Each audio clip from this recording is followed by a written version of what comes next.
봅시다. 방금 소설 하나 푸셨을 텐데 뭐 그렇게 어려운 건 아닙니다. 그 마음을 읽어주면 되고 장면 중에 공간 중에 시간을 보실 수 알면 돼요. 바로 볼까요? 자, 이건 본문 따로 보지는 않겠고 말로만 하겠습니다. 맨 앞에 부분은 아버지가 돌아가신 영정사진 앞이었어요. 근데 중략 이후에 보니까 아버지가 살아있을 때죠. 선거 활동을 하다가 잘 안 된 상황인 것 같아요. 됐어요. 문제 풀어갑시다. 15번의 답 4번이요. 15번의 답 4번입니다. 시간이 지금 거꾸로 간 거 눈치챘나요? 시간에 대한 문제예요. 거꾸로 갔는데 이게 어떻게 가능해? 시간은 원래 순차적으로 흘러야 되는데 소설에서 가끔 거꾸로 가는 게 있습니다. 그 중에 가장 많이 나오는 게 바로 회상이죠. 회상을 통해 시간을 거꾸로 갈 수 있습니다. 답 4번 무난하게 나와요. 건우가 일어납시다. 나머지 선지 조금만 볼게요. 선지 1번 보겠습니다. 빈번하게 장면이 전환된다. 빈번하게 장면이 전환된다. 장면은 배경을 의미합니다. 빈번하다는 거는 많다는 얘기입니다. 근데 시간은 현재에서 과거로 한번 바뀌었을 뿐이지 자주 바뀌었다 하기에는 너무 적죠. 시간으로서의 공간 배경 전환은 자주라고 보기 힘들어요. 그러면 공간은 많이 바뀌었냐 하면 자, 시간을 나눠서 봅시다. 과거에서의 공간은 하나예요. 형정사진 앞. 그리고 중략 이후의 회상에서의 공간은 선거할 때 아버지 장면, 그리고 산에 갔던 아버지의 모습. 두 개밖에 없어요. 이것도 자주 바뀌었다 보기 너무 힘들어요. 그리고 거기서 긴장감이 느껴진다기도 너무 무리가 있죠. 1번은 고를 게 없었습니다. 선지 2번은 간결한 문체가 되어 있는데 자, 이걸 정석대로 해보자. 특히 우리 문학 용어 잘 정리하셔야 돼. 이번 기말고사 문학 용어에서 갈려요. 우리 1학기 때 문법 용어가 핵심이었다면 이번 기말고사, 1학기 기말고사에서는 문학 용어가 핵심이 될 겁니다. 자, 간결하다는 건요. 정석적으로 하면 이거예요. 호흡이 긴 문장들로 구성하다인데 문제 풀 때 별 도움이 안 됩니다. 이 말은. 그럼 이렇게 하시면 돼요. 꼽살인데 여러분들이 지금 보고 있는 글 있잖아요. 한 줄, 두 줄 이렇게 되어 있잖아. 한 줄을 절반만 채우는 문장들. 그러니까 여러분들이 보고 있는 지금 본문에서 한 줄의 절반만 채우는 문장들이 70% 정도 이상 구성되어 있으면 간결하다 할 만합니다. 근데 이 문장 보시면 알겠지만 대부분 한 문장이 넘어가요. 한 줄이 넘어가요. 그래서 간결하다 보기 힘들겠습니다. 호흡이 길어요. 2번도 X였고요.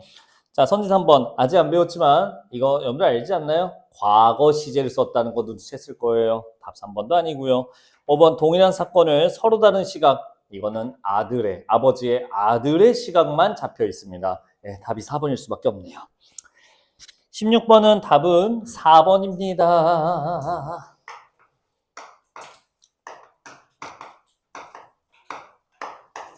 묘사. 외양은 겉의 모양이라는 뜻이에요. 바깥 모양. 묘사는 구체 정보 전달이라는 뜻입니다. 구체에 대한 얘기를 해야겠네요. 엄준은 씨였던가요? 구체와 추상이라는 말이 있거든요. 이거 빨리 끝낼게. 어차피 알아야 되니까.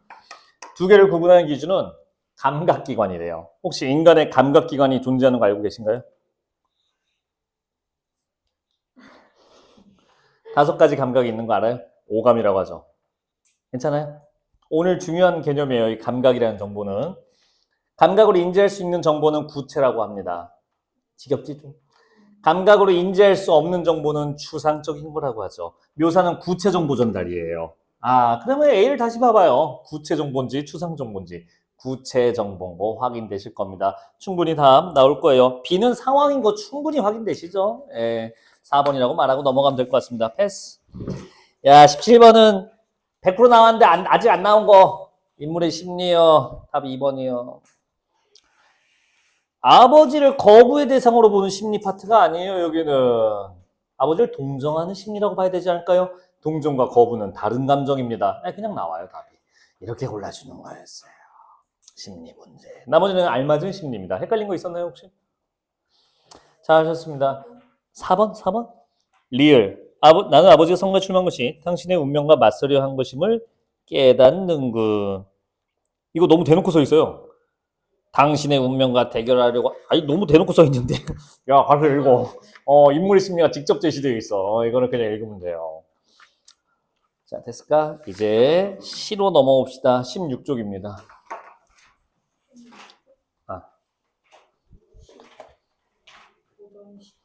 사실 다른 학교는 이제 고전 문학도 같이 이번 중간고사 때 배워서 어느 정도 기초가 되어 있는데 여러분들은 완전 생으로 시작하는 거지. 근데 어려울 거 없습니다. 서사나 서정이나 이 문학에서 나올 거는 결국에 원리는 같아요.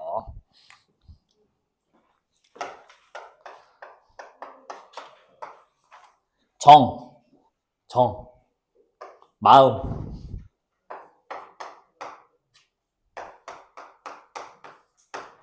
초코파이, 그거.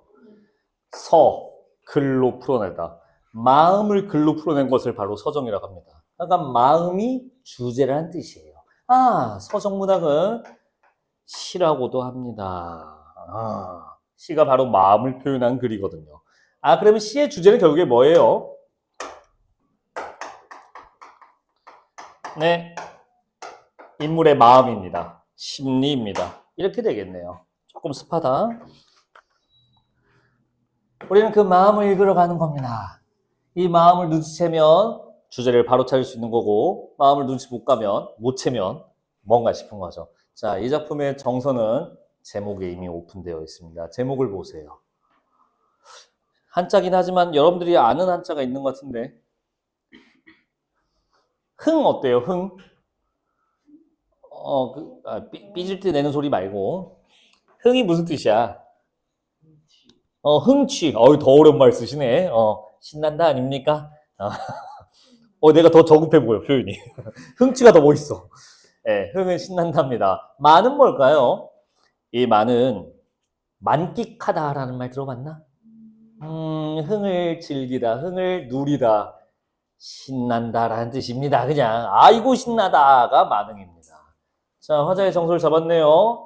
주제를 잡았네요. 네, 흥입니다.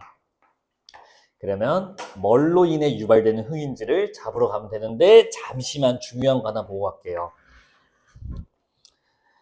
고전 문학에서 여러분들의 이 심리를 읽을 때 많이 어려워하는 게 여기인데, 자, 이거 딱 한 5분이면 되거든?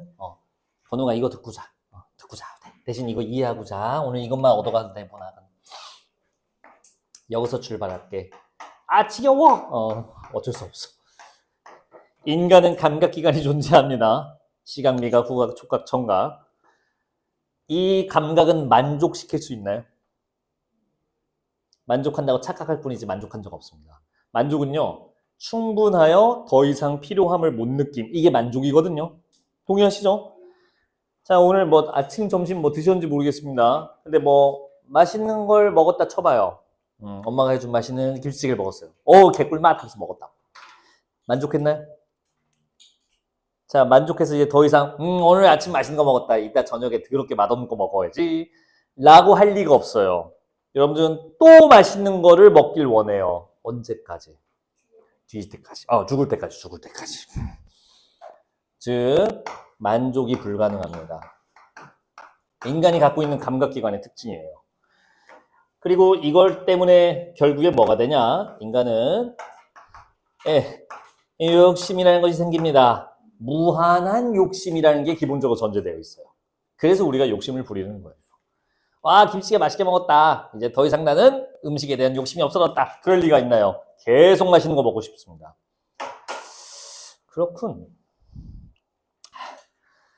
그리고 이 욕심으로 사람들이 노력을 하거든요. 다시 잘 들어봐. 이따 다시 쓸 거야.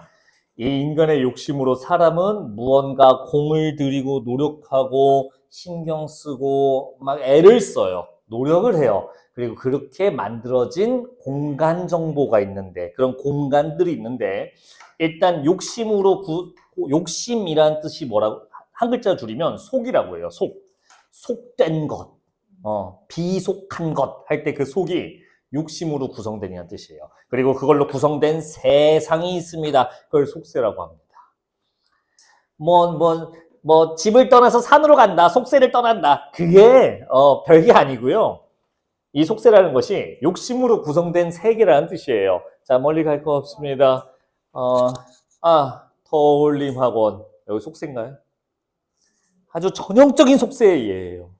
여러분들 여기 왜 나왔어요? 뭐 성적 좀 올려보겠다는 욕심을 오신 거 아닌가요? 그럼 저는 순수하게 공부하고 싶은 마음 때문에 온 건데요. 그런 건 없을 텐데. 성적을 올려서 좋은 대학교 가서 잘 먹고 잘 살려고 이 충족되지 않는 감각을 계속 즐겁게 하려고 오신 거예요. 자, 저도 나왔네요. 저는 여기 왜 나왔나요? 이거 벌어서 이거 맛있는 거 먹고 예쁜 차 사고 그겁니다. 우리 오수병 할아버지는 여기 왜 세웠어요? 이거 벌어갖고 이제 똑같습니다. 이게 전형적인 속세예요, 여기가. 자, 그러면 이 속세를 벗어나 봅시다. 탈출해 봅시다. 뭐라고 하면 될까요? 이렇게 말하니까 누가 내세요 이러더라고. 내세가 뭔지 아세요? 저승이잖아요. 죽은 다음에 가는 공간. 그래서 야 그게 뭐야 하다가 맞긴 맞는데 살아있을 때 속세를 탈출합시다. 쉬워요. 탈출합시다. 어디를? 속된 것을. 예, 그게 바로 탈속이에요. 이 두 개는 서로 대조되는 속성을 갖습니다. 완벽하게. 이 대조되는 속성을 요 개념을 역으로 가면서 찾아보자고요. 탈속은 그러면 욕심이 없어요. 욕심이 없는 상태인 거야. 즉 만족한 상태라는 거지요.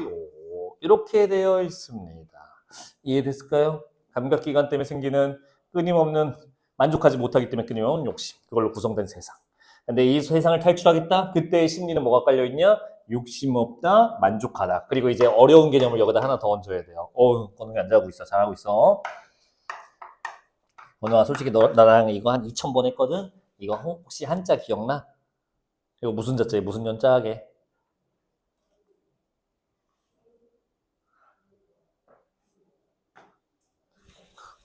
눈 뜬 채로 숨진 거 아니죠? 지금 속세 아직 여기 있죠? 내세 아니죠 지금? 스스로 자자라는 뜻입니다. 스스로 스스로 이거 못 써. 대충 쓸게. 스스로 그러할 연자야. 스스로 그렇게 된 것, 그게 자입니다. 스스로 그렇게 된 것. 자, 이거랑 반대되는 건 뭐냐면 인공이에요. 인공. 사람이 공을 들이다, 노력하다. 이 두 개가 역시 대조돼요. 자연은 탈속일 것 같아요? 속세일 것 같아요? 자연을 좋아하면 탈속인 거 괜찮아요? 이 메커니즘을 왜 성립하는지 봅시다. 인공이란 말 안에 담겨 있어요. 사람이 공을 들여요. 사람이 노력하고 공을 들여요. 왜? 욕심 때문에. 그래서 인공물을 추구하는 거는 욕심이 있다고 보는 거야. 근데 자연은요, 사람이 공을 들여 만든 게 아니야. 그냥 거기에 있는 거야. 그냥 자연 스스로 그냥 그렇게 있는 것들 뿐이야. 그게 좋다? 굳이 내가 노력하지 않아도 되는 것들. 그냥 존재하는 거에 충분하다고 느낀 사람들. 욕심 없다, 만족한다는 뜻이에요. 제가 비유를 들어드릴게요. 자, 우리가 아까 더웠어요. 자, 제가 더워서요, 밖에 나가요. 밖에 나가서, 휘잉 바람이 불어요. 시원하다! 이 사람은 지금 자연을 좋아한 거야? 인공물을 좋아한 거야? 자연을 좋아하면 괜찮아요? 욕심이 있어 보여요? 없어 보여요? 딱 나가서 시원하다, 좋구만. 욕심 없어 보이죠? 쿨가이시죠? 자, 근데 똑같은 상황에서 너무 더워. 그래서 에어컨 바람을 강으로 틀고서 아우 시원하다. 이 사람은 욕심이 없어 보이나요? 욕심이 있어 보이나요? 이 사람은 욕심이 있는 거예요. 왜 그런지 아시겠나요? 이 바람은 똑같은 바람이지만 아까 그 바람과 뭐가 다르죠? 인공 바람이죠. 인공이죠. 인공물이죠. 이걸 추구하죠. 욕심이 있는 사람이야. 만족하기 위해서. 만약 이게 꺼지고 또 이게 꺼지면 이 사람은 기분이 안 좋아지겠지. 또 계속 촉각의 만족을 추구하겠지. 이런 식으로 되어 있습니다. 자연을 추구한다는 거는 그래서 탈속, 욕심 없음, 만족으로 가게 되는 겁니다. 그거면 충분하다라는 뜻이에요.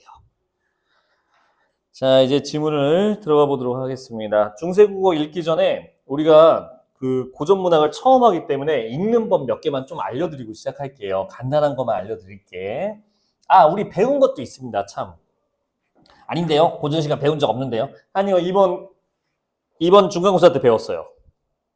의문변동 한글맞춤법이 중세국어랑 뭔 상관이죠? 아주 깊은 상관이 있습니다. 자, 저기부터 볼래요? 3년의 마지막 줄 봐봐요. 3년의 마지막 줄. 이거 해석 다 이따 해줄 거야. 기다려. 자, 3년의 마지막 줄. 말씀도 우음도 아니어도 못내 듀화하노라. 듀화부터 봅시다. 이 듀화를 우리가 어떻게 해석해야 되는가? 잘하네. 자, 중세 때는 뭘 안 했냐? 국외음화가 안 되어 있어요. 그래서 우리는 지금 국외음화를 해줘야 됩니다. 뭘로 갈까요?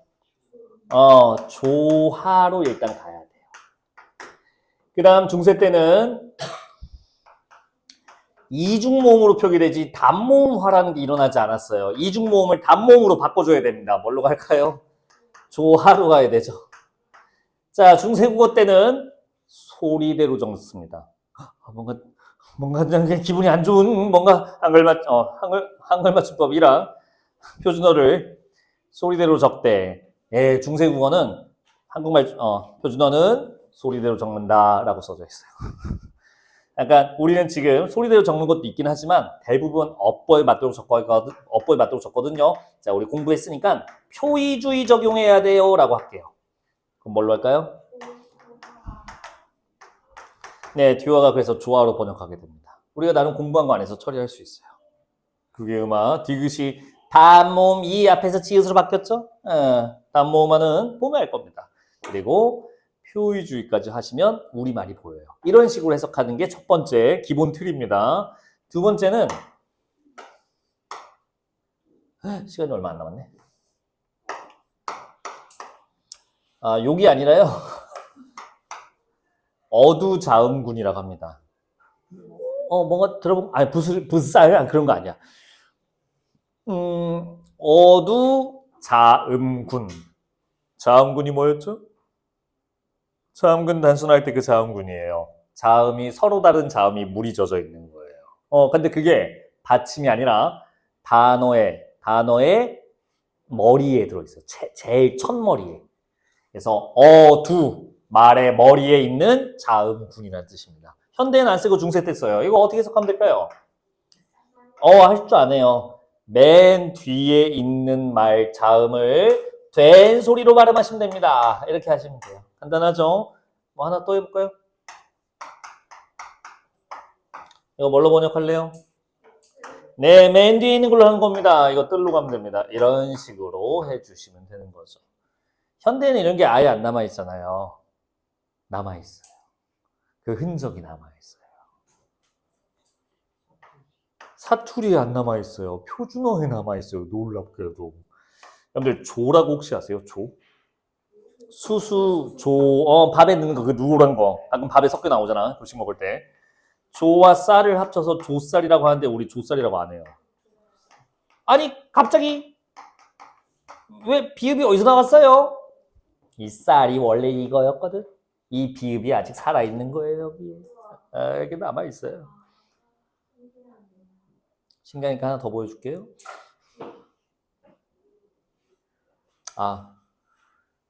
생각이 안 나네.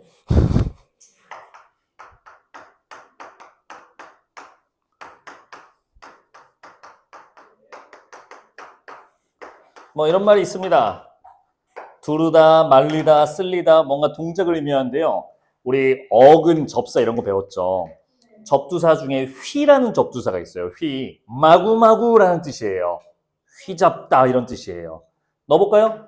휘두르다. 내전한 것 같은데? 휘말리다. 내게 아닌데요? 누구 건가 봐요? 휘말리다. 뭐라고 하나요?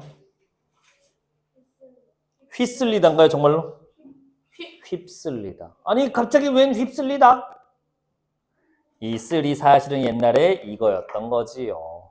이렇게 읽는 거였어요. 그래서 그 흔적은 지금도 조금씩 남아있습니다. 그냥 재미로 알아두시면 되고 2학기 기말고사 때 만나게 될 겁니다. 기말 때 중세국어 나와요. 2학기, 1학기 말고. 왜냐고요? 교과서에 있고 안 나온 적 한 번도 없으니까요. 이게 뭐 어렵다고. 그 다음 자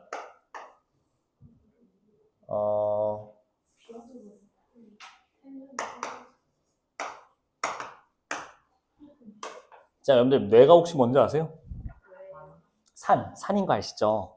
빠큐 이거 산. 이거 뭘로 번역하냐? 산이라고 번역해요. 산이 높다 이렇게 번역을 해요. 선. 근데 이상한 거. 옛날에는 주격조사 이가 히라고 했나 봐요. 아니요. 옛날에 주격조사는 이였어요. 똑같아요. 그러게 말입니다. 이게 뭐냐면 히읗종성체언이라고 하는데요. 자, 나중에 또 만날 일이 있을 테니까 지금은 중세국어 읽을 정도의 스킬만 배워보자고. 히읗종성체언. 히읗이 종성, 알지? 받침, 끝소리에 있는 이 체언은 명사라고 생각하시면 됩니다. 히읗이 종성에 숨어있는 명사들이 있었어요, 옛날에. 이 매두어 사실은 이렇게 된 거였어. 이렇게 되어 있었던 거야. 혼자 있을 때 안 나타나요. 하지만 이렇게 네, 연음되는 상황이나 이게 발동할 수 있는 상황에서는 나와요. 그래서 이렇게 나타납니다. 매희, 산이 이렇게 번역해야 돼요. 자, 바다를 이렇게 하시면 돼요. 그러니까 히읗이 갑자기 튀어나왔다고 당황하지 말라고. 이런 말들 때문에 그러니까. 이건 진짜 현대에 안 남았죠? 잘 남아있어요. 지현이 좀 삼겹살 좋아하세요? 여러분들 삼겹살 좋아하는 거는 기름진 그 맛이 좋아서 먹는 거잖아요. 근데 기름만 있으면 어때요? 안 먹지. 이제 연료가 되지. 그거는 먹는 게 아니지. 그래서 아저씨한테 가서 말해요. 아저씨, 저는 비계보다는 살 있는 부분인 고기가 좋아요. 살고기를 좀 주세요. 살고기 주세요. 그럼 아저씨가 이 새끼 뭐지? 라고 할 거예요. 살코기 주세요. 이렇게 해야 된다거든. 살코기 주세요. 살코기 주세요. 눈치챘나요? 여기 살이 히읗이 숨어 있는 거예요. 그래서 기억이랑 부딪혀서 축약이 일어난 거죠. 거센 소리 대기. 이게 흔적 남아있죠. 머리도 남아있어요. 여러분들 기다란 줄기 가닥을 가락이라고 합니다. 실가락 이런 식으로. 머리에 있는 가락을 우리는 아무도 머리가락이라고 하지 않습니다. 머리카락이라고 하는 거 괜찮을까요? 왜 그런지 이제 눈치챘나요? 히읗이 숨어 있는 게 아직 그 흔적이 남아 있는 거예요. 이런 식으로 중세국어의 흔적은 지금도 몇 개 남아 있습니다. 역시 기말 때 보자고요. 2학기 때. 반년 뒤에 봅시다. 네, 표준어로 인정되고 이 현상이 왜 일어나는지를 물어보면 되는데 이런 거 그냥 맞춰주시면 됩니다. 이건 나중에요. 나중에 필요 없어. 이 정도면 된 것 같네요. 더 있나? 하나만 더. 아래아자요, 아래아. 아라는 모음인데요. 여러분들 아라는 모음은 여기 살이 있다. 원래 어디다 붙여야 돼요? 초성의 오른쪽에 붙여야 되거든요. 근데 이 아래아자는요. 초성의 아래에 붙입니다. 근데 뭐 위치만 다른 거지. 이름은 아예요. 아로 읽으시면 됩니다. 단 두 번째 글자 이하에서는 으라고 읽어주셔야 돼요. 첫 번째 글자에서는 아지만 단어의 어근의 두 번째 글자 이하에서는 으라고 읽어줘야 돼요. 자, 여러분들 바로 읽어볼까요? 뭐라고 읽을래요? 이게 가을이에요. 네, 이렇게 됐습니다. 이제 읽어보러 갑시다. 뭘 오야? 나중에 니들이 외워야 될 거야. 자, 16쪽 보고 계신가요? 작품 해석 얼른 해드릴게요. 정설은 잡았어요. 매우 신나요 지금. 산슈간 당황하지 말고 당황하지 한자도 써있네. 우리 물숫자 알잖아. 다음 모음 하자고요. 산수간. 잠시만요. 산과 물 사이 속세야 자연이야.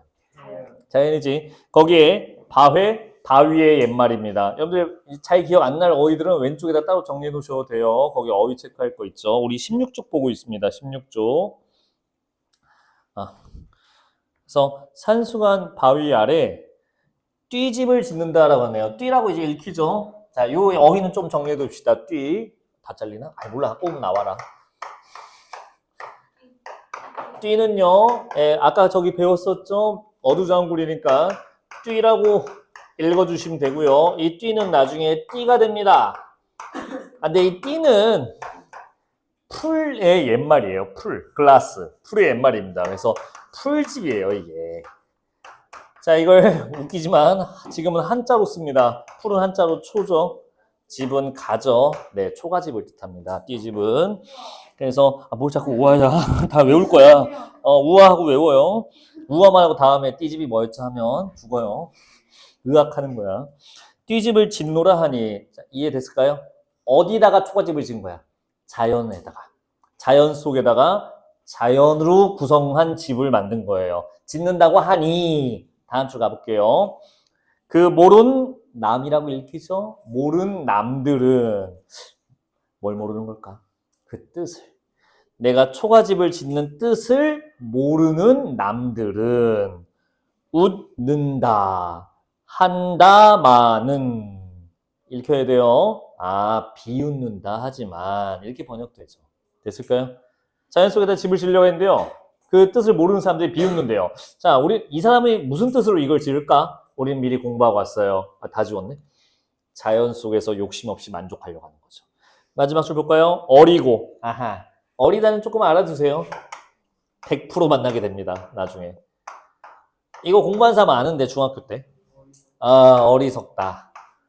지금은 나이가 적다라는 뜻으로 쓰이지만 중세 때는 이게 어리석다라는 뜻으로 쓰였대요. 그래서 어리고 햄은 별사탕에 있네요. 시골 촌뜨기라는 뜻입니다.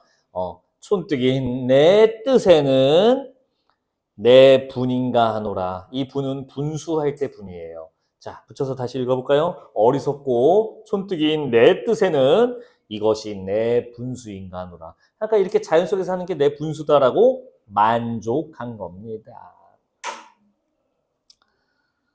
다음 보리밥 푼나물을 알맞게입니다. 알맞게 먹은 후에 먹은 그 어법대로 쓰면 표의주의 하면 먹은이 보일 겁니다. 보리밥 푼나물을 알맞게 먹은 후에 바위의 끝에 있는 물가에 슬카지는 실컷이에요. 실컷 논이노라. 실컷 논다. 여러분들 지금 보리밥, 풋나물, 바위 끝 물가 이거 자연이야 속세야? 자연인 거 괜찮죠? 여기서 놀겠대요. 근데 그 다음 줄 그 남은 여남은 일이야. 여남은 일, 나머지 일이란 뜻이에요. 나머지 일이야 부를 부러워할 줄 있겠냐라고 번역하면 됩니다. 부러워할 줄 있겠냐? 안 부럽다. 여러분들 그러면 추측해 보세요. 이 여남은 일은 자연이야 속세야? 속세. 화자가 부러워하지 않는 거, 추구하지 않는 거. 그러니까 속세가 나와야 돼요. 이 여남은 일이 속세야. 그 다음 삼수 갑시다. 잠들고 혼자 앉아 먼 외 흘 당황하지 마세요. 왜 산이 히읗이 숨어 있어서 그렇습니다. 먼 산을 바라보니 쉽죠? 그 다음 그리던 님이 오다 반가움이 이리하랴. 자, 그리워하던 님이 온다 하더라도 반가움이 이만하겠냐라고 번역하면 됩니다. 이거 사실 아른고 2학년 이번 문학 시험이었어요. 이 작품은. 근데 뭐라 나오는지 알아요? 여러분들 OX 해볼래요? 화자는 그리운 님이 왔지만 산을 더 반가워했다. 맞아 아니야? 왜 아니야? 온 게 아니야. 그냥 가정한 거야. 그리운 님이 오더라도 반가움이 이만하진 않을 것이다. 네, 가정한 거 진짜 온 게 아닙니다. 그 다음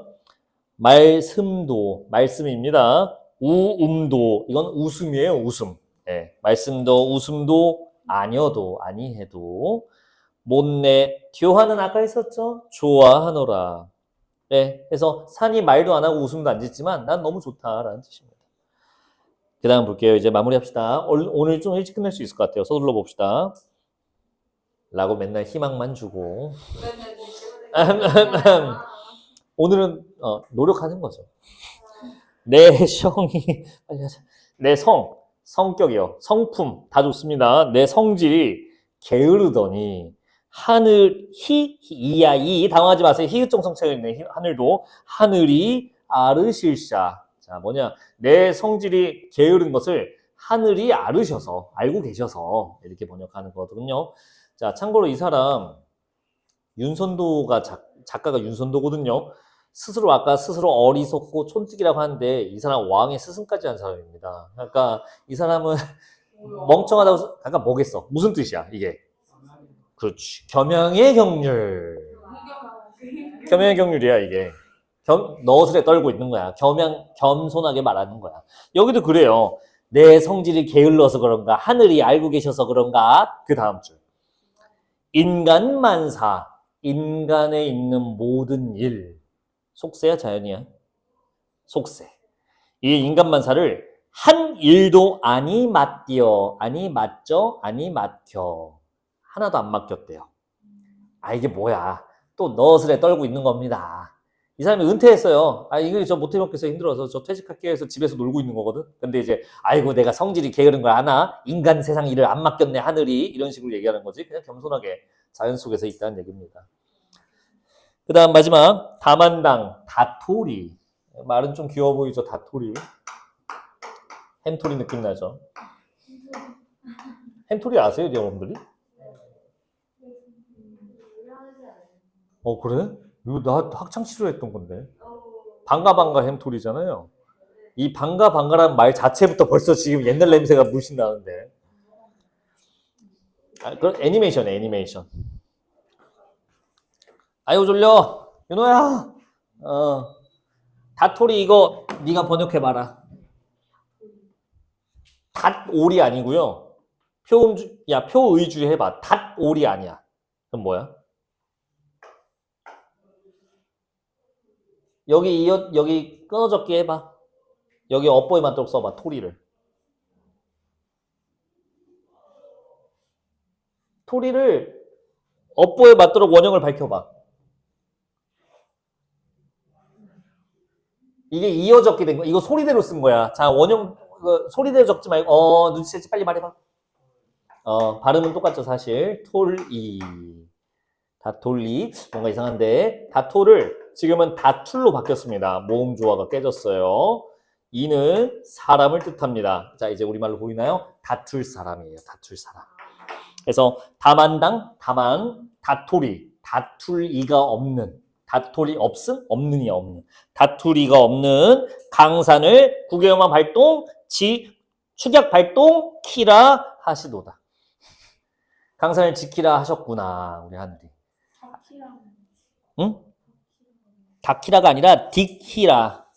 국외영화 발동하시고 축약 발동하시면 우리말이 보입니다. 지키라 하셨구나. 아 자연을 지키라 하셨구나 하늘이. 에이 그냥 놀고 있는 거 이렇게 너스레 떨고 있는 겁니다. 세 문제고요. 3분입니다. 서둘러 주세요. 얼른 풀어주세요.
자, 1분 남았습니다.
땡! 자, 같이 봅시다. 1번의 답은 5번입니다. 이게 1번이 제일 어렵거든, 사실. 근데 제발 틀리지 말라고 제가 설명을 계속 드렸던 게 이것 때문에 그래요. 여기서는 산수라든지 띠집, 아니면 보리밥 푼다면 발권 물가, 이런 뇌까지 포함해서 자연이라는 게 굉장히 많이 나오는데요. 이거랑 대조되는 공간인 뭐 연암은 일이라든지 인간 만사, 이런 것들은 다 속세입니다. 속세와 자연을 대조시켜서 화자가 자연 속에서 즐겁다는 그 느낌, 주제를 강조하고 있어요. 답 5번 나와주시면 됩니다. 나머지 선지 헷갈리는 거 딱히 없거든요. 패스할게요. 점층은요, 점점 강해지는 표현입니다. 이 작품은 그냥 딱히 점층으로 볼 만한 게 없어요. 말씀 나왔으니까, 아, 우리 문학을 많이 안 했구나. 용어 내가 정리하고 가야 돼, 하나씩. 사실은 점층은요, 크게 두 개예요. 하나는, 점층의 뜻 자체는 하나야. 점점 강해지다는 뜻이야. 층이 계단이라는 뜻이야, 계단. 점은 점점이에요.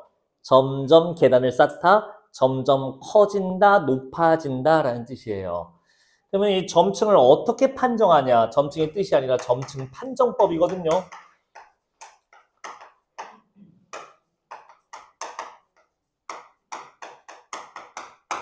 수식어구 확장이 점층에 일단 들어가요. 자, 수병. 엄준희 씨 혹시 수병이가 누군지 알아요? 오수병이라고 하는데. 몰라요? 이 학원 원장이에요. 이따 보여줄게요. 할아버지 5층에 있을 거예요. 수병. 잘생긴 수병. 진짜 뭐라는 걸까요? 돈 많고 잘생긴 수병. 수병에 대한 정서가 점점 강해지고 있어요. 점층법입니다. 수식어구가 확장되는 거 보이시죠? 무슨 말인지 눈치챘지? 이게 이제 점층의 첫 번째 패턴 보면 되고요. 여러분들 쓰실 때 수병으로 쓰면 수병이가 진짜 보고 삐져요. 봉수 정도로 순화해 주세요.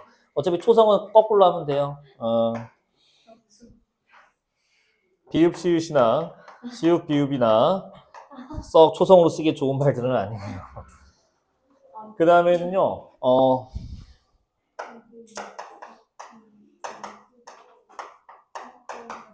크기가 커지는 걸 말합니다. 이 크기는 단순히 물리적인 부피를 차지하는 크기일 수도 있고요. 아니면 높이를 의미할 수도 있습니다. 그래서 뭐 이런 것들이 있어요. 마을에서, 아니 지구에서, 원래 나라가 들어가야 되는 시간 생략, 아니 이 우주에서 제일 잘생긴 수병, 이런 식으로 점점점 커지는 거 보이시죠? 크기 자체가, 범위 자체가 확장되는 것도 우리가 점층이라 합니다. 이 작품은 그냥 처음부터 자연을 설정하고 있는 것뿐이지 어떤 게 크고 작다라고 설정하기 힘들고 수식어구 확장도 보기 힘들겠습니다. 점층을 찾기가 어렵네요. 점점 작아지는 거를 점강이라고 합니다. 그거는 점층이랑 반대말은 점강이라고 해요. 아니요, 그러지 마세요. 이 강은 하강할 때 그 강이에요. 떨어진다라는 뜻이에요. 점점 내려온다는 뜻이에요. 층은 점점 올라간다고요. 그래서 지금 하신 거 거꾸로 하시면 점강이 나옵니다. 그리고 점강은 나온 적이 없습니다. 예, 선생님. 근경, 원경은요, 시선의 이동이기 때문에 커지거나 작아진 게 아니에요. 왜냐면 그 사물의 크기 자체는 변함이 없어요, 처음부터. 봐봐요. 시냇물. 여러분들 향수 배울 거잖아, 이제. 마을을 휘둘러 나가는 시냇물. 얼룩배기 울음소리, 황소. 자, 시냇물은 멀리서 봐야 되죠. 그러니까 멀리서 보는 거니까 원경. 근데 휘돌아 나가는 시냇물이야. 이것까지 써야 돼, 원래는. 휘돌아 나가는 시냇물. 시냇물이 휘돌아 나가는 걸 보려면 멀리서 봐야 돼요. 그리고 황소는 이제 울음짖는 황소. 이건 가까이서 봐야 얘가 우는지 아닌지 알 수 있어요. 그러니까 가까이서 보니까 근경이야.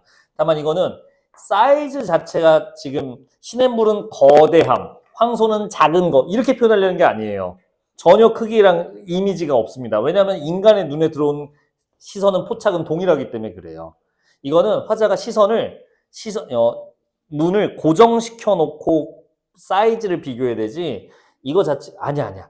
이 시어를 쓴 의도를 캐치하시면 됩니다. 시냇물을 빅한 의도로 이거를 스몰의 의도로 쓸 의도가 있었다면 점강이 맞는데요. 이거는 그 의도랑 전혀 상관없습니다. 그냥 풍경을 멀리서부터 가까운 곳까지 본 거에 불과하다. 그래서 이건 점강으로 보기 힘들겠어요. 근데 혹시 점강이래요? 이거 학교생님 혹시 점강이래요? 아직 안 나갔어요? 근데 점강으로 안 봐요. 걱정하지 마세요. 그리고 더 재밌는 거 알려줄게요. 점강은 한 번도 나온 적이 없습니다.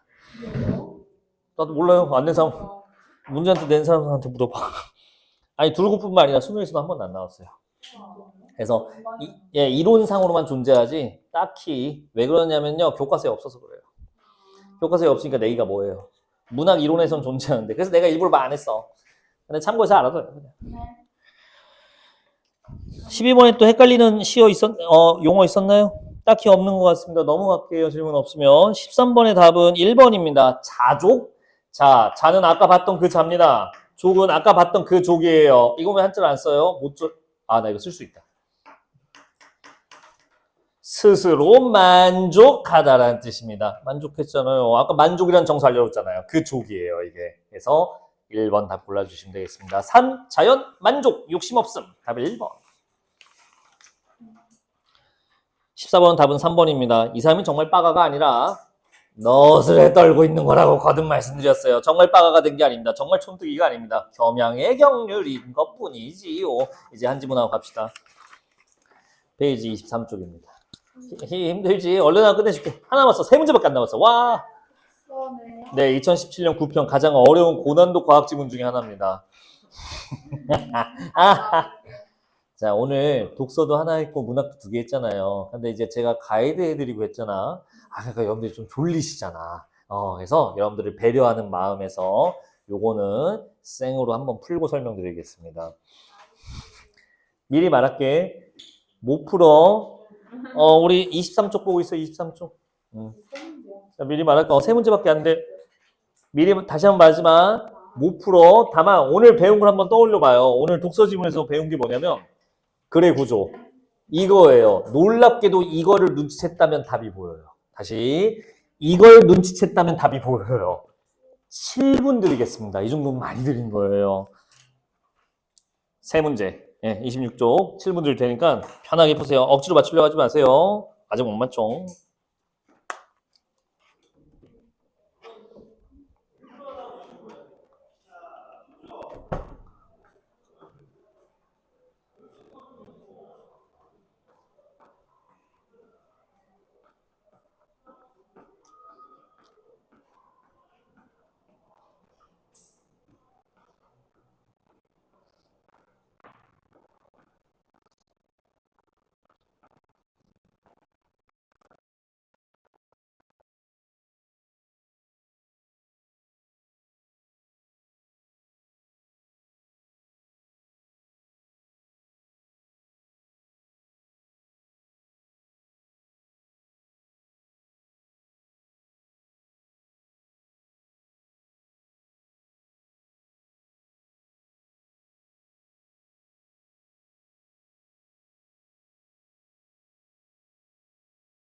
이 지문은 PS 구조를 눈치채줘야 편하게 풀 수 있습니다. 맨 처음에는 이상기체 상태 방정식 나오는데 여기다 쓰고 시작할게요. 그냥 P는 V 분의 RT네요. 그렇구만. 이게 이상기체 상태 방정식이래요. 이상기체. 여기서 이상을 눈치챘겠지만 이상적이라는 뜻이에요. 이상기체 상태 방정식.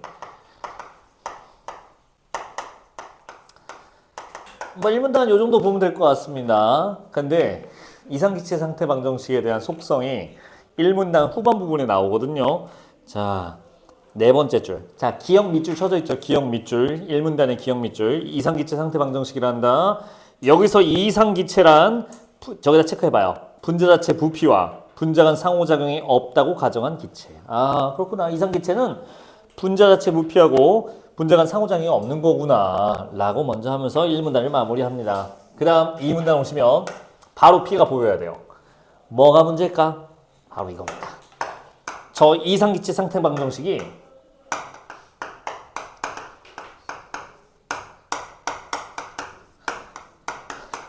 이거예요. 잘 안 맞아요.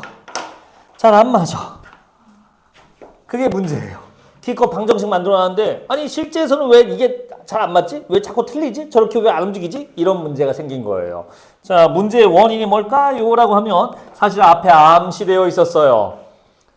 아까 문제는 항상 이유, 원인을 수반한다고 되어 있었죠. 이상기체는 분자 자체 부피와 분자 간의 상호작용이 없다고 전제한 건데 계속 읽어볼까요? 여러분들 2문단 첫 줄 끝부분 봐봐요. 2문단 첫 줄 끝부분 실제 기체에는 분자 자체 부피와 분자 간의 상호작용이 존재하기 때문이다. 뭐야? 문제의 원인을 바로 알려줬어요. 근데 문제의 원인이 이번엔 한 개가 아니네요. 두 개입니다.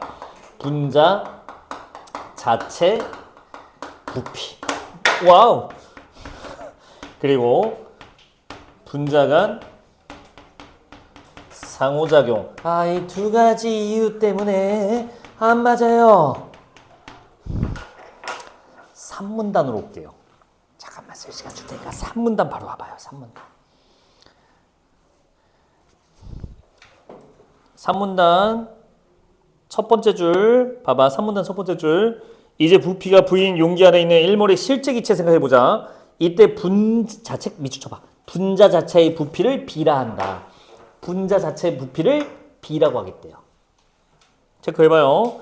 그 다음 그래서 기체 분자가 운동할 수 있는 자유이동 부피는 이상 기체에 비해 B만큼, 즉 분자 자체 부피만큼 줄어든 V-B가 된대요. 하가 뭐냐, 이 기체를 저렇게 설정해놨는데 V가 이제 V를 기체로 해놨는데 부피로 해놨는데 V가 부피잖아. 앞에 써있죠. 근데 분자 자체도 부피가 존재하잖아. 분자가 차지하는 부피만큼 그 기체 부피가 빠지지 않니라는 얘기예요. 그렇지 않을까요? 그래서 이걸 잡는데요. 그래서 저기서 빼겠대요. 자, 그 다음이 무슨 말인지 이해하기 거의 힘들거든요. 좀만 더 읽어볼게요. 한편으로 시작하네요. 자, 3문단 세 번째 줄. 한편. 실제 기체는 분자 사이의 인력에 의한 상호작용으로, 이게 뭐예요? 두 번째 문제 원인이었죠. 이 상호작용으로 분자들이 서로 끌어당긴대요. 이상기체보다 압력이 낮아져요. 이상기체랑 다르게 압력이 더 낮대요. 계속 읽을게요. 이때 줄어드는 압력은 기체 부피의 제곱에 반비례하는데 이것을 상수 A가 포함된 V제곱 A로 나타낼 수 있다. 여기서 다들 멘붕해요. 이게 무슨 말이에요? 자, 설명드릴게요. 나도 몰라요. 이 식이 나도 뭘 의미하는지는 나도 몰라요. 근데 이건 알아요. 아, 얘 때문에 생기는 차이구나. 실제 기체와 이상 기체가 차이가 생기는 게 요만큼 생기는 거구나. 그래서 어떻게 하는지 볼까요? 왜냐하면 이 기체의 부피가 줄면 분자 간 거리도 줄어 인력이 또 커지기 때문이다. 즉 실제 기체의 압력은 이상 기체에 비해 V제곱분의 A만큼 줄어들게 된다. 그래서 최종 이렇게 나와요. 이게 뭐죠? 반데르발스 상태 방정식이죠. 4문단에 있는. 자, 이게 뭐예요? 이게 바로 문제 첫 번째 해결 보정한 거고요. 이게 바로 두 번째 문제를 해결한 값인 겁니다. 네. 안 맞아. 맞게 하려고 문제 두 가지를 해결한 거예요. 이렇게 되어 있는 지문입니다. 이렇게 보니까 아무것도 아니죠. 그냥 이거였어요. 그냥 이런 지문이야. 이걸 과학적으로 자꾸 이해하려고 하면 안 돼요. 이거 처음부터 그렇게 설정된 지문이 아니에요. 이걸 어떻게 이해합니까? 과학적으로. 글의 구조를 보라는 거예요. 아, P 문제. 그러면 솔루션이 결국에 뭐였던 거예요? 이거에 바로 솔루션이었던 거예요. 이게 해결책이었던 거였네요. 반데르발스 상태 방정식이 해결책이었습니다. 예아 씨는 이 문제를 해결했기 때문에 보상을 받았네요. 노벨상 받으셨네요. 네, 축하드리고요. 참, 여기 봅시다. 요 문제가 어려웠어요. 여기 설명이. 이 문단에 분자 간의 상호작용에 대한 얘기가 나오거든요. 자, 이 문단. 자, 두 번째 줄 끝부분 봐봐요. 자, 두 번째 줄 끝부분. 분자 간의 상호작용은 찾으셨나요? 이문단 두 번째 줄이야. 분자 간의 상호작용은 이 문단 두 번째 줄이라고 아저씨. 인력과 반발력에 의해 발생되는데 자, 분자 간 상호작용이 요 문제의 원인이야. 근데 이게 뭐 때문에 발생하냐면 인력과 반발력 때문에 생기는 거래요. 그렇구만. 계속 읽을게요. 일반적인 기체 상태에서 분자 간 상호작용은 대부분 분자 간의 인력에 일어난다. 대부분 근데 인력 때문에 일어나는 거래요. 이 상호작용이. 자, 다시 한번 마지막 문제의 원인이야. 온도를 높이면 기체 분자의 운동 에너지가 증가하여 인력에 영향을 주는다. 온도가 높아지면 인력이 낮아진대요. 그냥 계속 갈게. 또한 인력은 분자 사이의 거리가 멀면 감소하는데 어느 정도 이상 멀어지면 그 힘을 무시할 수 있을 정도로 약해진다. 자, 볼게. 분자 간 거리가 멀어지면 인력이 거의 무시해도 될 만큼 된대요. 잠깐만, 그러면 분자 간 거리가 멀면 멀수록 저 문제는 해결될 확률이 생겨 더 심각해져? 해결될 수 있다는 거 아닌가요? 저 문제가 심각해지지 않아요. 저 문제는 이것 때문에 생기는 건데 이거는 인력 때문에 생겨요. 근데 분자 간 사이가 거리가 멀면 인력이 무시할 만큼 없어진대요. 실제 기체가 잘 안 맞은 게 아니라 분자 간 거리가 멀어지면 실제 기체랑 이상 기체 방정식이랑 잘 맞겠군, 이렇게 나오는 거야. 이걸 그래프로 어떻게 표현했는지 보실래요? 자, 여러분들 20번 문제 와보세요. 다음 장 20쪽. 20번. 그래프가 나오면요, 이 그래프의 그림에 주목할 필요가 없습니다. 나에게 무슨 얘기를 하고 싶은지 봐야 되는데 그거는 X축 값과 Y축 값 그리고 그래프의 이름 다 뭐냐면 텍스트, 글자 안에 담겨 있어요. 정보는. X축 뭐라 써있는지 볼래요? 부피. 여러분들 부피가 크다는 거는 부피가 크면 클수록 분자 간의 거리는 어떻게 돼요? 멀어지는 건 우리 초등학교 상식이죠. 부피 X축 값을 크게 잡으니까 이상 기체와 실제 기체가 잘 맞아요? 잘 안 맞아요? 잘 맞죠. 차이가 딴 거에 비해 훨씬 적죠. 더럽게 못 꾸렸네. 뭔가 많이 끔찍한데. 아니, 다시 그릴게. 어지간히 못 꾸렸어야지. 좀 낫다. 자, 차이가 요게 이상기체였고요. C였죠. 요게 A와 B였어. 별 차이가 없죠. 부피가 크니까 거리가 멀어서 인력이 없어서 별 차이가 없구나. 문제가 안 생기는구나. 이런 얘기였던 거였어요. 다시 돌아올게요. 본문으로. 여러분들 진짜 끝났어요. 오늘 진짜 일찍 끝납니다. 오늘 허언이 아니었어요. 오늘 일찍 끝나겠네요. 거의 끝났어요. 이거만 하고 끝날 거야. 계속 갈게요. 하지만 분자들이 거의 맞닿을 정도가 되면 반발력이 급격하여 증가하여 반발력 인력을 압도하게 된다. 이러한 반발력 때문에 실제 기체 부피는 압력을 아무리 높이더라도 이상 기체에서 기대했던 것만큼 줄지 않는다. 이건 뭘까요? 분자 간 거리가 아주 거의 탈락말락 아주 가까우면 그때는 반발력이라는 게 커져서 자, 이렇게 나와 있어. 이상 기체에 기대했던 것만큼 줄지 않는다. 압력을 아무리 높여도. 이런 얘기가 있거든요. 뭐 이렇게 어렵게만 했어. 안 맞는다. 이상 기체와 실제 기체가 안 맞는다는 얘기를 이렇게 한 거죠. 반발력이 커져서. 아까 처음에 이미 깔아줬죠. 반발력 때문에 생기는 거라고. 이 지문은 뭔가 하나 숨어져 있어요. 여기가 숨겨져 있습니다. 여기에 들어갈 말은 뭘까요? 분자 간 거리가 멀지도 않아. 그렇다고 맞닿을 정도로 가까운 건 아니고 적당히 가까워요. 그럼 무슨 일이 벌어질까요? 인력이 커져서 안 맞을 거예요. 이렇게 요게 숨어져 있어요. 이 지문은. 이건 이제 고난도 추론 문제입니다. 그래프에 이게 어떻게 표현되는지 보러 갈게요. 거의 끝났어. 좀만 참아봐. 거의 끝났어. 이해해야 돼. 20번 문제 그래프 빨리 와봐요.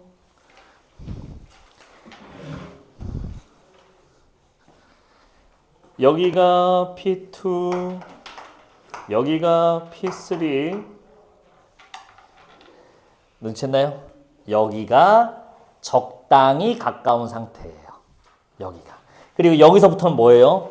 B는 실제 기체 B는 이상 기체보다 덜 부피가 줄지 않아요. 더 이상.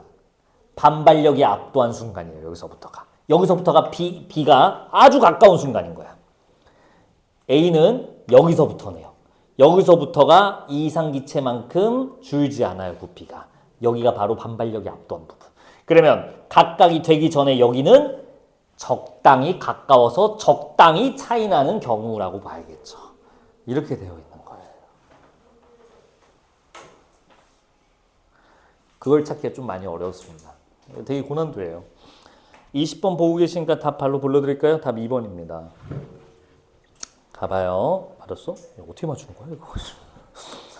압력이 P1과 P... 야, 못 맞춰 이거 틀렸다고 기분 나빠하면 안 돼. 맞춘 사람이 미친 사람들이야. 압력이 P1과 P2 사이래요.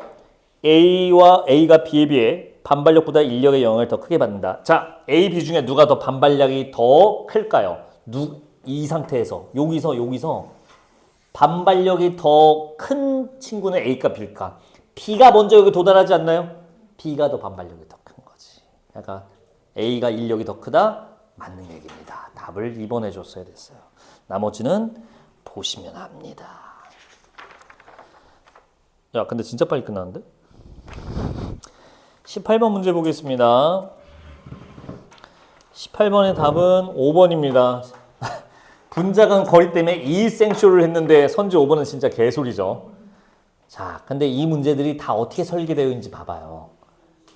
이 분자간 상호작용, 이 거리에 따른 차이를 보게끔 되어 있는 문제예요. 그래서 18번의 문제가 또 저렇게 나온 거야. 분자간의 거리에 따른 차이. 19번의 답은 5번입니다. 이거 물어본 거예요. 지금 계속 이거만 보고 있었거든요. 분자간 상호작용으로 인한 문제점만 보고 있었는데 이것도 나와야지 섭섭하게. 이거 나올 차례가 됐네요. 네, 분자간 부피가 적용되면 이상 기체보다 당연히 실제 기체가 이동할 수 있는 부피, 기체 부피가 더 적지. 분자 자체 부피만큼 빼줬으니까 실제 기체 부피가 줄어들었잖아. 이동할 수 있는 기체의 부피가 더 줄어들었다. 이게 답이지. 근데 얘가 반대로 써져 있네. 답 5번 이렇게 해서 나오게 됩니다. 우리가 지금 오늘 공부한 독서 지문 그리고 문학 지문은요. 잘 배웠으다. 그래요. 하고 끝내는 게 아니라 이 안에 담긴 내용과 지식, 문학이면 어휘와 어법들을 여러분들의 지식으로 넣어줘야 됩니다. 특히 독서 지문은 이걸 이해할 정도의 수준이 여러분들이 되셔야 돼요. 결국에. 여러분들이 원하는 건 지금 노리고 있는 거는 욕심, 속세에 있으니까 욕심을 부리고 있는데 상위권이 되고자 하는 욕심이 있잖아요. 그걸 좀 해주셔야 됩니다. 자, 다시 한번 말씀드릴게요. 과제 잘 해오셔야 됩니다. 과제 몇 개야? 3개. 자, 어휘 외워와야 돼요. 다음 주 오자마자 이거 바로 봅니다. 해본 사람 알죠? 늦게 오면 못 봐. 빨리 와. 그리고 소설 꼭 써오세요. 3일치 과제, 미션까지.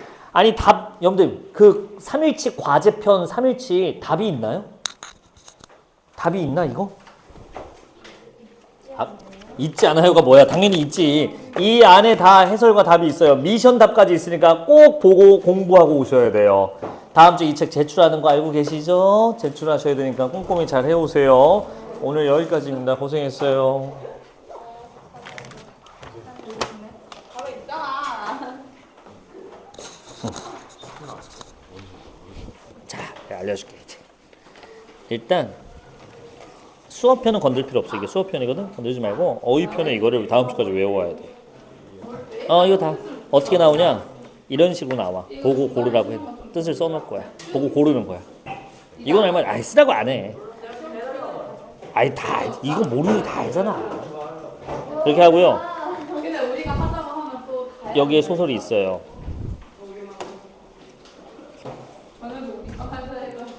다 안 넣고 생략 부분 줄거에 넣어서 있기 때문에 편하게 읽으면 돼. 소설 정리도 되어 있어. 요거 읽고 읽기만 해도 풀 수 있는 거야. 조금만 생각해도 풀 수 있어. 이건 최대한 쓰려고 노력해봐. 그리고 요거 3일치 과제거든요.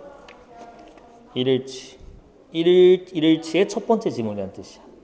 여기 써 있어. 풀어. 채점해. 미션들을 해결하면서 왜 그게 답이 나왔는지 점검하면 돼. 1일차의 두 번째 지문. 똑같아. 1일차의 세 번째 지문. 그리고 이제 하루치가 끝났어. 2일치 첫 번째 지문. 그래서 3일 네가 설정해서 해. 월수금을 하든 뭐 화목토를 하시던. 그리고 이 문제에 대한 정답과 해설은 여기 안에 다 있어. 문제 정답, 해설, 미션 정답, 해설 다 있어. 무언을 빕니다. 할 수 있겠어? 야, 몇 점인데?